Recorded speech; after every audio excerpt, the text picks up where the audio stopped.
Agora, direto dos Estados Unidos, o nosso correspondente internacional, Dr. Denis Munhoz, traz as notícias que foram destaque durante a semana.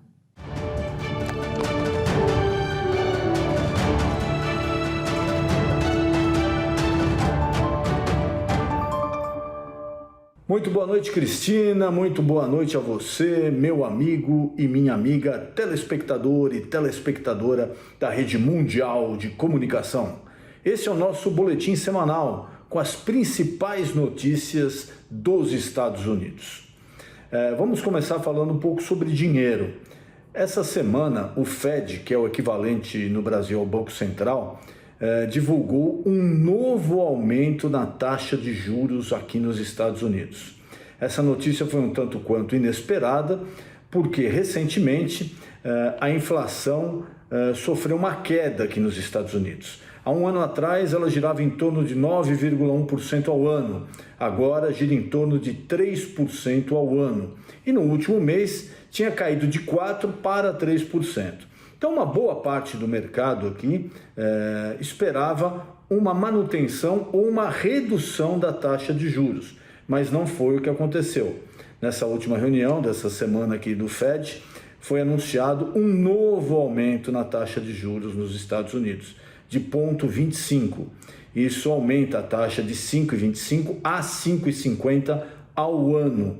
Era inesperada porque, com a queda da inflação, muitos economistas esperavam uma redução da taxa de juros, que logicamente quando se aumenta consequentemente, como tem acontecido aqui, a taxa de juros nos Estados Unidos, se aponta para uma retração da economia. E quando a gente fala de uma possível retração na economia, na maior economia do mundo, não é uma boa notícia para o mundo e também, logicamente, não é para o Brasil, por dois aspectos. Primeiro, que os Estados Unidos consumindo menos, o Brasil vai exportar menos para essa economia gigante. E segundo, quando essa maior economia do mundo, que em tese é o local mais seguro do mundo para as pessoas deixarem o dinheiro, o investidor, para tirar o dinheiro dos Estados Unidos e colocar em países emergentes como o Brasil, ele precisa se sentir mais atraído. E como é que vai ser essa atração? Um aumento da taxa de juros, o que não é bom para o Brasil. Então, o Brasil, para competir, em tese, teria que manter ou aumentar uma taxa de juros e nossa economia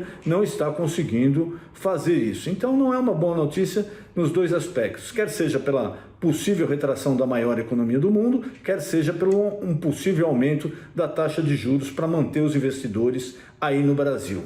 Isso sem contar que, é lógico, a inflação nos Estados Unidos já está bem mais fraca, então isso é bom para o mercado, mas o presidente do Fed tem alertado em consecutivas vezes, que a taxa de juros pode aumentar até a inflação voltar aos índices pré-pandemia aqui nos Estados Unidos.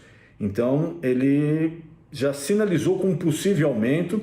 Teremos uma outra reunião do Fed em setembro aqui nos Estados Unidos, mas ele já sinalizou que enquanto a inflação não voltar ao índice de 1,5%, entre 1,5% e 2% ao ano, provavelmente pode ocorrer um outro aumento na taxa de juros nos Estados Unidos.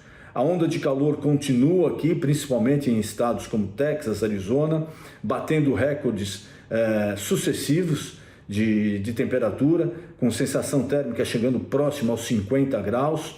E no Vale da Morte, inclusive, que é aquela região conhecida próxima à Califórnia, onde é a região mais quente do mundo, nós tivemos mortes ali de idosos.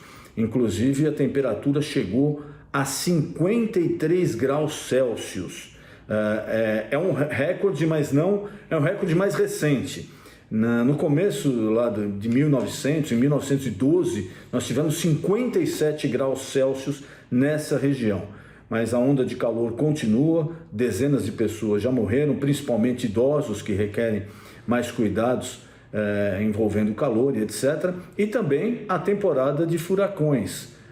Ainda não tivemos nenhum furacão forte, nenhuma tempestade tropical forte atingindo a costa dos Estados Unidos, mas pelo que se prevê, pelo efeito El Niño, pelas fortes chuvas em Nova York, Boston, etc., e a elevação da temperatura, tudo indica que esse ano será um ano difícil aqui no que diz respeito a tempestades tropicais e furacões aqui nos Estados Unidos. Denis Munhoz, direto dos Estados Unidos, para os telespectadores da Rede Mundial de Comunicação.